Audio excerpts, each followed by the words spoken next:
ये कहानी एक छोटे से गांव में स्थित एक पुराने स्कूल की है, जिसे लोग भूतिया स्कूल के नाम से जानते थे। स्कूल की इमारत कई सालों से वीरान पड़ी थी।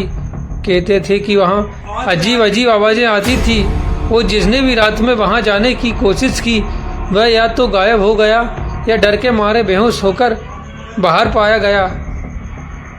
वहाँ के बच्चों को इस स्कूल के बारे में बहुत जिज्ञासा थी। 5 दोस्तों का एक समूह राहुल, अंजलि, कबीर, प्रिया और निखिल ने तय किया कि वे स्कूल में जाकर सच्चाई का पता करेंगे। ये पूरी तरह से रात का समय था और चांदनी हल्की सी रोशनी फैला रही थी। 5 दोस्त स्कूल की जर्जर इमारत के गेट से अंदर गए। वहाँ चारों ओर घना सन्नाटा था। जैसे ही वे क्लासरूम की ओर बढ़े, हवा अचानक ठंडी हो गई। वे महसूस करने लगे कि कोई उन्हें देख रहा है। एक कक्षा में प्रवेश करते ही प्रिया ने एक पुरानी क्लास बोर्ड पर लिखा देखा, यहाँ से चले जाओ वरना तुम्हारा भी वही अंजाम होगा जो बाकी लोगों का हुआ था। ये देखकर वे डर गए, लेकिन कबीर ने कहा कि ये किसी की शरारत है। जैसे ही वे आगे कमरे में पहुंचे, दरवाजे अपने आप बंद हो गए। खिड़कियों से हवा चलने लगी और किसी के चलने की आवाज़ सुनाई देने लगी।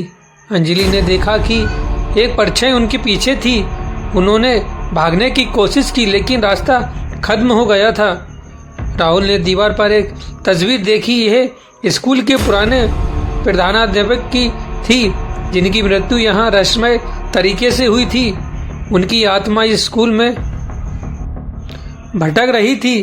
तभी एक कर्कश आवाज़ सुनाई दी, तुमने मेरी नींद क्यों तोड़ी? अब तुम सब यहाँ से कभी नहीं जा सकोगे।